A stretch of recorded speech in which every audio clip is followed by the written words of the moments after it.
The Sonic Show's Opinion Zone, Act 1.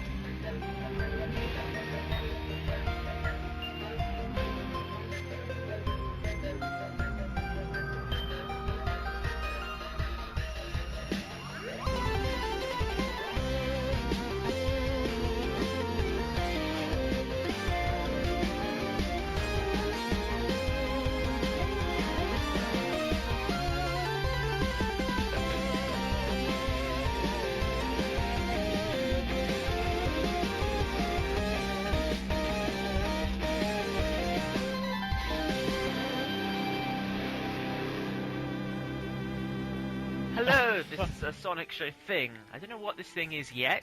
It's just a thing for your ears. And maybe your eyes if this is on YouTube. It might not be. It might be on iTunes. Hello if you're listening on an iPod. Are you on a bus? Are you on a train? Are you walking? Hi. I take those out of your ear if I were you. You could get hit by a bus with a person in the bus listening to us, listening to you. That'd be like deathception. That'd be bad. That'd be horrible. That'd be vile. Why are we saying that? I'm Jay Eggman, formerly known Disco Ponies. I've got a variety of idiots from the Sonic Show with me today, which I'm so pleased to have. We have the one and only Tanner. Say hello, Tanner. Why, hello. You all know me, probably. I do like a lot of crap. That was a great introduction. Amazing. And we also have another Canadian. You may remember him from a million years ago when he used to do an LP and some other stuff. And then, unfortunately, he decided he was going to have a life and then just stopped. It's Fuad. Say hello, Fuad. Oh, I remember back in the day being on the Sonic Show. Hello, everyone. Having fun time. And then, of course, we have Tanner, so we have to have his arch nemesis. We have Tom. Hello, gentlemen and ladies. Yes. It is I. So, you can't have one tea without the other. 2 cups of tea. Exactly. Amazing.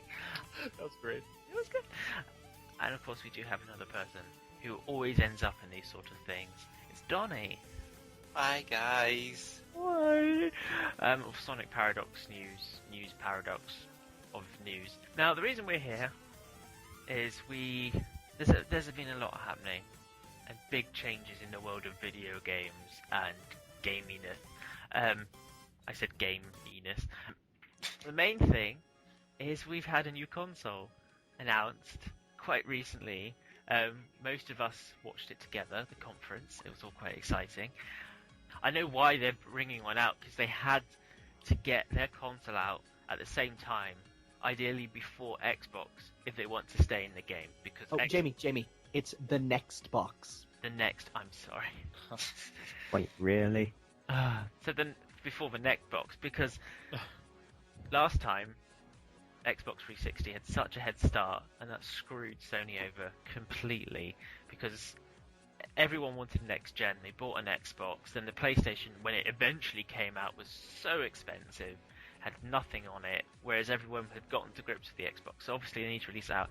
But PlayStation 3 doesn't feel like it's been out that long. I just want to say something now, though. Something that not a lot of people realize. To this day, coming out later this month, is a new PS2 game.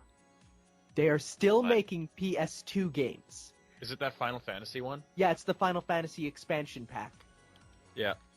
So, and that's the thing, Sony are, but they said that with the PlayStation and with the PlayStation 2, they always have this 10-year cycle plan.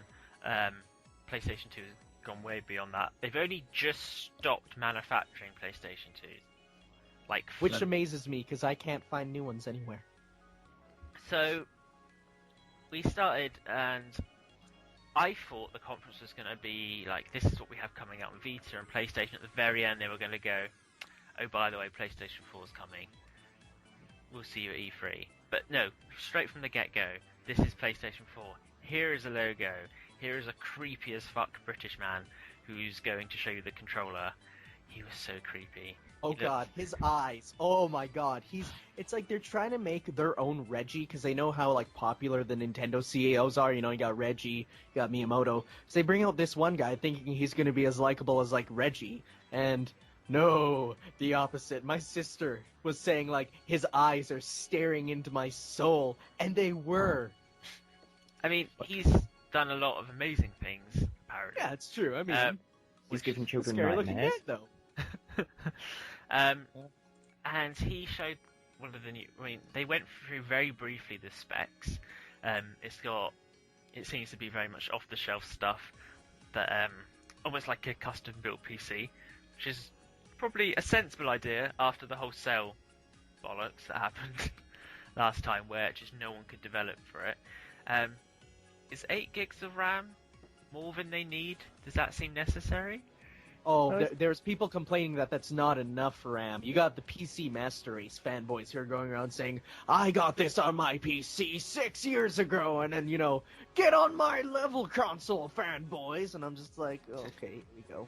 But then technically people have already been saying the PS4 is basically a PC branded as a console. There's always that argument, because then they'll just say, why don't you just emulate it? And it's like, you can't emulate a PS4 yet. I don't know. PC gaming's fine. Yeah, it's totally fine. It's totally fine. Yeah. But I think, for anyone who's listening, watching, if you own a PC and you're one of these people, I have a few points I'd like to make to you. One, yes, there are probably PCs out there that can do already what the PlayStation 4 will do when it gets released. It probably costs a lot more than the PlayStation 4 will.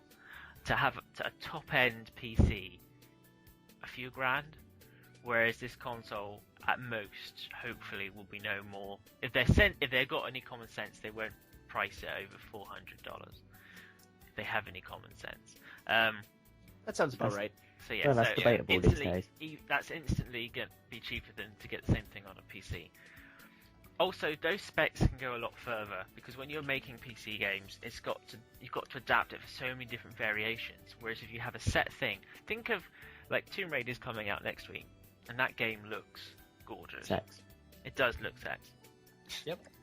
That's running on an Xbox, which has 512 megs of RAM. So with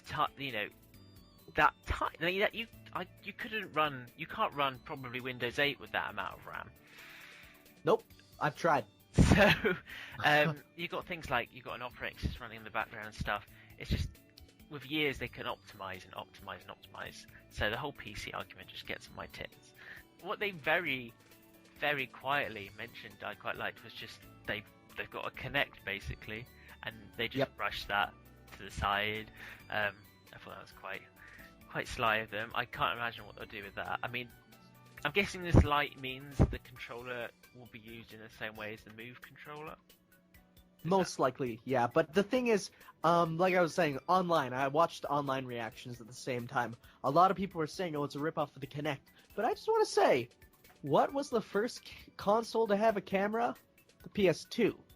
With the eye It's like, exactly. A lot of the features that people are saying PlayStation's ripping off of other consoles, they had first. Moving along, they showed the specs. They didn't show a console, which some people are bothered about. I wasn't too fussed. Was anyone here upset that they didn't see a console? It's gonna be on my shelf regardless of how it looks. I don't care if it looks like a giant inflatable Rouge the Bat. I will still play it. That'd be quite interesting to play. If it looked like an inflatable Rouge the Bat, I'd be, there day one. Whilst we're on the console quickly, am I the only person that finds it confusing that even though they've announced the PS4, and we all knew it was going to be announced, that only recently, like late last year, early this year, they've announced the new super slim PS3, and they're trying to sell it in bundles, like with Metal Gear Rising Revengeance. Like, buy this game and get the PS3 with it. Just like the Wii Mini. Okay, it's stupid. Literally... It's not stupid, okay? It's for You're people stupid. No, it's stupid. It's for people who never picked up a Wii, or for hospitals or places where they can use, like, Wii Sports, and it's meant for, like, buying to send to Africa. That's what they need. They don't need water or anything. Yes, they did that. And then they started showing games at this conference. Does anyone care about NAC? I do. I think it looks awesome. Honestly, You mean the first game that was shown? Oh, well, Yeah. sorry. Was Tom, it go. the first game that was shown, yeah? Yeah, the one with the little robot. Oh, that. Sorry for interrupting you, Farad, but am I the only person that when I looked at the character as he was evolving, at one point I saw Bowser, and then at another Yes. point when you see his face, it looks like Ganondorf from Ocarina of Time. Slightly, yeah. It's the horns and the face. Now, I wasn't too fussed for this game. It looked very generic. It looked very launch title-y, which it is a launch title, so I guess that's why. But it didn't look like... This is the first game they're showing. It didn't look like something I couldn't have on my PlayStation 3. Okay, Well- so this is my thought. For me, when I saw it, my first thought was the golden age of gaming is back. We're getting not super gritty, realistic, hardcore Call of Duty, Black Ops 3, Black Ops Harder Edition. You know, we're not getting super gritty, hardcore. We're back to games that are cartoony, but look good. You know, games that are good for kids, but also, like, older fans will play because, you know, there might be some adult humor hidden in. I mean, I was excited because I thought, oh my god, we're stepping away from the first-person shooter phenomenon.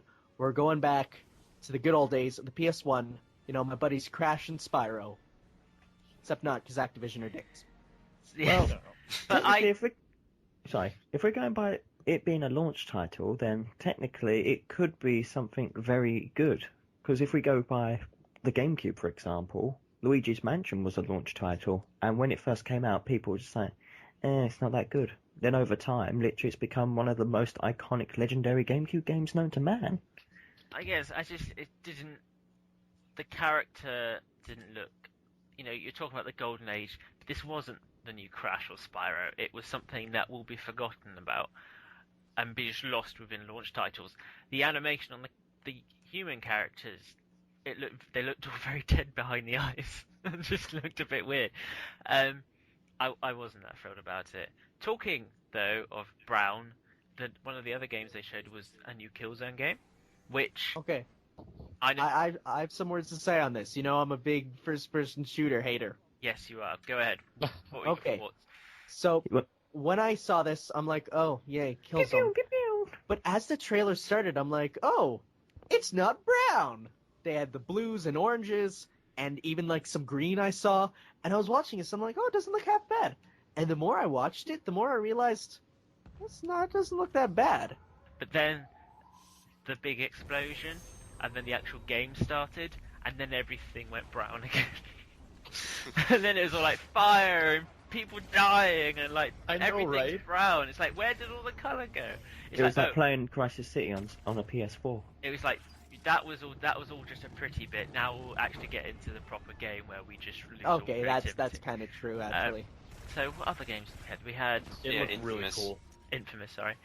When I Yeah, watched the Second Son. trailer, at first I was like, okay. I'm like, oh, it's Infamous. But then it started to look not like it. And I'm like, oh, so this isn't Infamous. But then the more I watched it, I'm like, oh yeah, that guy looks like he's from Infamous. But then he's fire powers. I'm like, oh, it's not Infamous. And then finally the title appeared, you know, Second Son. Oh, so it's not Infamous. Boom, Infamous, Second Son. I'm like, okay, apparently it's Infamous. I'm excited. It looks really cool, and I was hoping for someone new aside from Cole, because his adventures were cool, but after the second one, his arc was sort of done. I want to see where the world goes. Exactly, yeah. My lowlight of the whole conference was when Square Enix came out. That was the low life Okay. for It was a Let's not demo go- they already showed, and it wasn't worth it. I don't know what they're doing anymore, and they just need to make verses and go away. Well, this is the silly. thing. It's gonna They be... made perfume based on the way the main character smells. I don't even know what they're thinking anymore. I think it's gonna be Versus. I think it's gonna be Versus is gonna Damn be a better launch be. title, and that's the only reason why they're taking so long with it, because they're making it for the PS4 now. My thoughts, like Square Enix come out, they show this video that no one cares about, they've already seen it, so it's not exciting. And it's upset Tanner. And then it upsets Tanner. So what they do, Very they upset. say, we're making a new Final Fantasy game, please be excited for E3, which sounded so desperate. Like, please be excited, we are promising. Please, oh we God, might be excited. Please be interested in us, please, we need our investors, please be interested in us. They didn't announce what the game was. It won't be because they very clearly said we'll be announcing a new title. So they're already doing Versus. They're already doing this HD remake of Final Fantasy X. So which is even apparently coming out on the Vita first. Well, this is the thing. So even though these two games have been in development for 600 years, we're now going to make another Final Fantasy on top of Final Fantasy 13-3, which nobody wants. You mean Assassin's Creed crossover? Yeah. So Okay, no, I sort of want it. Because, I mean, they did... Okay, they made Lightning, and then, like, she had, I don't know what she had, shorts, miniskirt or something, and then in the second game, they took her pants off. What? It was genius. I'm just throwing that out there. Marketing. So Final Fantasy 13-3. so she'll just be naked from the waist down. If they knew what the game was, they were going to announce. Like, if it was the actual versus, all they needed to do was come on stage and show a logo. They just had to show that crappy video, say, we've got something to show you, show the logo, and say, and we'll see you at E3. That would create excitement. To say, oh, we're making a game, but we're not going to tell you what it is. I don't think they know. I think at E3, they're then going to say, oh yeah, we started working on something for PlayStation 4. It might come out in 4 years. And Yeah, then like, it comes I'm- out 4 years, and what is it? It's a pay-to-win social game! I just don't know what the Japanese division of Square Enix are doing now. I just don't. I think they're all dead and high on. Well, what's left of their dead bodies is high on meth. And I'm really surprised that Sony wanted that to represent the launch of their new console. Capcom. Capcom. Oh dear. Oh god, No. oh god, oh god. No Mega Man. I am disappointed. Honestly, when Ono came up on stage, I was like, hey, Street Fighter! And then the first thing he says, sorry, no Street Fighter.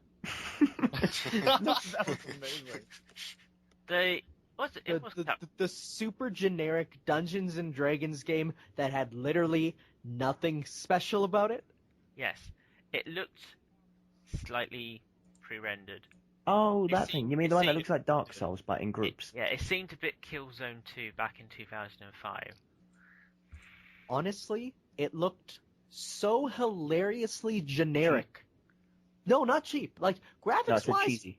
Oh, graphics-wise, it looks fine. You know what? Gameplay-wise, it's probably good. But the problem is, there's nothing special about it. There's nothing that will set it apart from another studio going, let's make a dungeon-crawling game like Dungeons & Dragons. So, the conference had a variety of stuff. It was long, very It's long. long. Oh, you know Longer what we than did Me Too. talk about? Numerous things were announced, but there are more things announced after the conference. One of them was how PlayStation 4 will not have backwards compatibility with physical or digital software with PlayStation 3. So, Okay, here's my opinion. Here's my 2 cents. Is backwards compatibility the biggest deal? I mean, yes, Yeah. it's nice you could play GameCube games on your Wii, or like PS1 games on your PS3, but let's be honest here, if you have the games, chances are you have the console. So, I mean, I have my Wii, but I play GameCube games on my GameCube. I mean, I don't have a PS1, so that argument's horrible. I know Fuad has opinions on this, and I want to hear Fuad's opinion. Well, honestly, it's like if I do have the original console, then I probably will be playing on that. But if I have the option to use everything universally for one system, so like with the virtual console, how it's like it could handle like the SNES and the N64 and all of that, and you could use those digitally and move those games on an SD card to like your 3DS or a new Wii when you get it. That's just so handy. But But the thing is, though, that's emulation. We're talking about backwards compatibility, which means having the getting to that, I'm getting to that. processors and the older stuff in the console. I'm getting to that. Okay. It's like you can move those games, and they'll still work fine on each of those consoles. With the PS4, it seems like it will not be able to like run PS3, as we said, like on disc or digitally, which I think is so weird because it does have the like backward compatibility, but not the. I don't know how to put it. Your PS4 won't be running it. It'll be running basically a video stream to it. Does that make sense? Yeah, that makes a lot of sense. I can imagine, like, people who don't have internet or have really bad internet are gonna have a lot of issues with that. Yeah, It's but the thing, then that again, that is the the whole problem. Gaikai thing. I mean, everything Gaikai were announcing, there was no confirmation it would happen straight away. It was all very much, this is what we're aiming to do. So there wasn't even confirmation that it would appear in the console finally. Is backwards compatibility really an important feature to anyone? Really? I think no. I don't. Maybe at the it's beginning. a nice addition. But that's the thing. It's yeah. a nice thing to have. But I mean, like, for instance, the SNES was originally supposed to be able to play NES games, but they took that out because they wanted to focus more on giving the SNES more power. And was that a good move in the end? Yep. Yeah. Now, how do we feel about the fact that all your PSN purchases, you won't cross over, and in some cases you may have to buy those again? Actually, I don't think you're going to have to buy them again. I think it's just going to be universally unavailable to play. Probably because of the fact that it's going to have entirely reworked online. Honestly, again, if I want to play a PSN game, I'll turn on my PS3. So again, it defeats the purpose of the backward compatibility, though. Like, it's the fact that they already said that they have it in there, as well as the fact that you won't be able to go back to PSN. Like, for everyone who has a PS3 and already paid all this money and stuff, like, yeah, we've got all this stuff on the PS3. Again, to people who are, like, ditching the PS3 for the PS4, I don't know why people would do that, but trust me, there are a lot of people who would do that. It's sort of a slap to the face to them.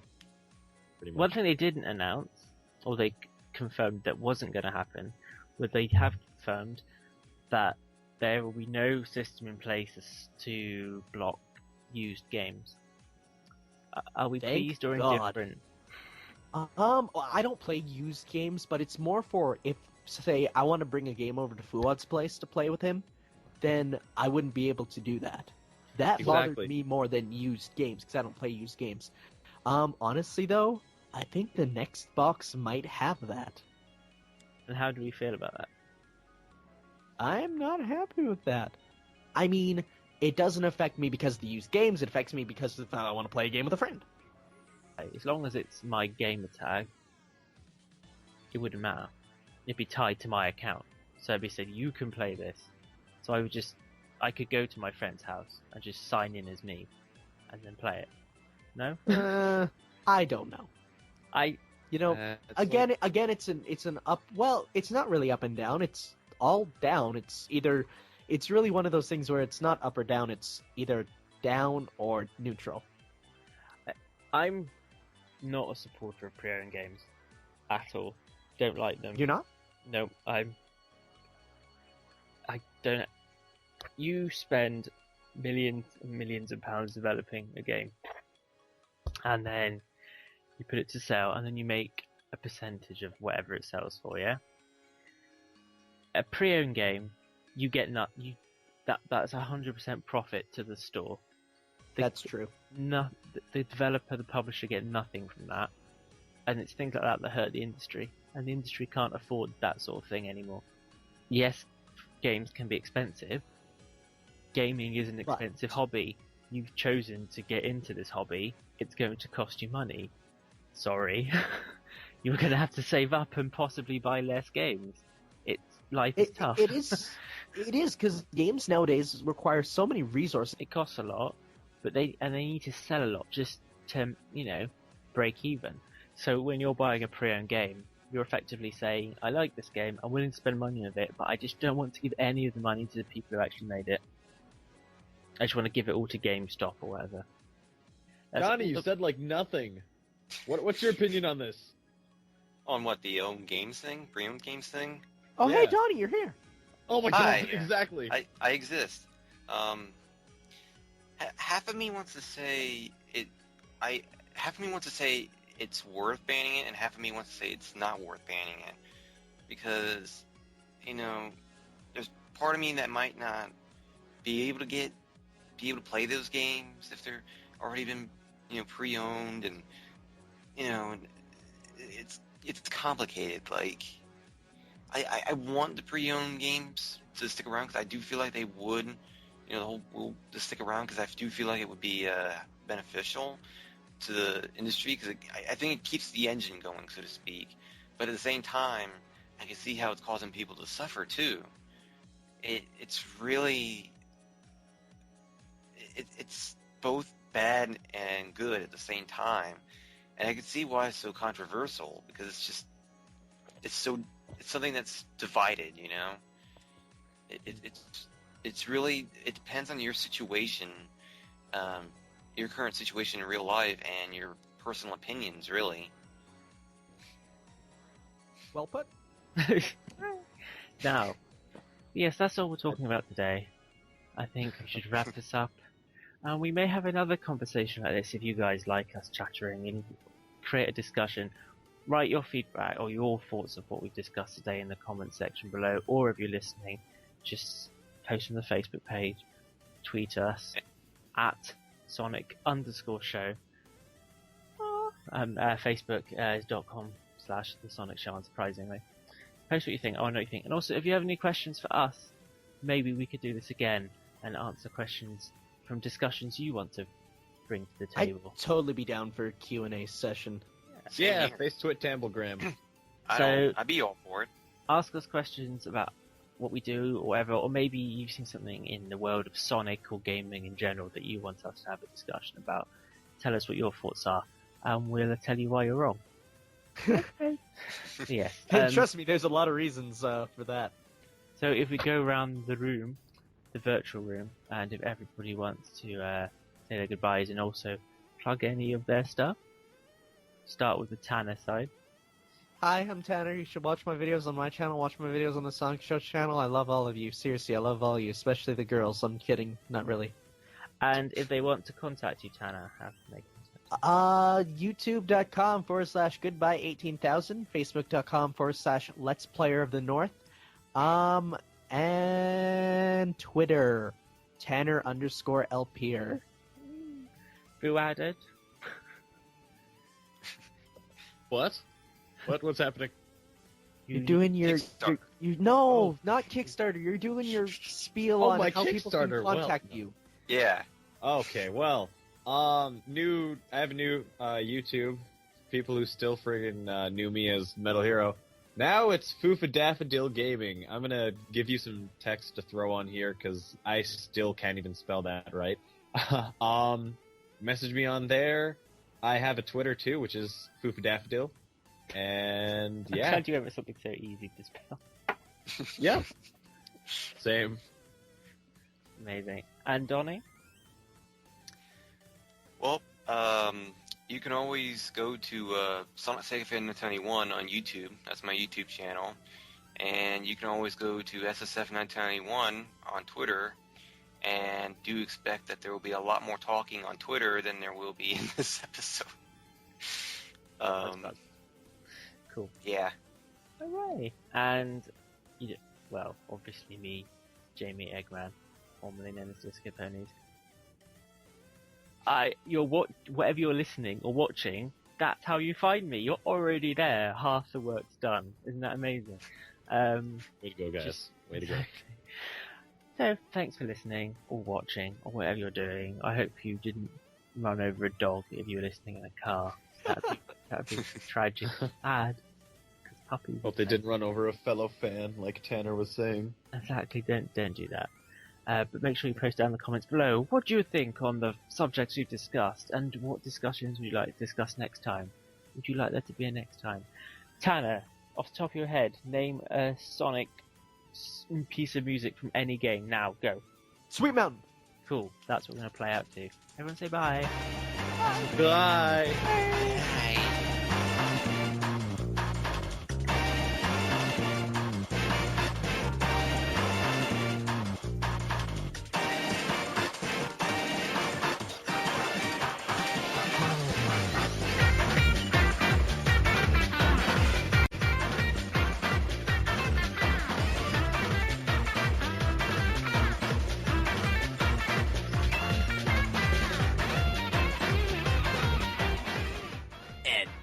the Sonic Show's Opinion Zone.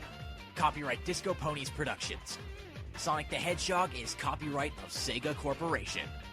Published material and comments are those of the respective persons, and not of the Sonic Show. All rights reserved. Thanks for listening.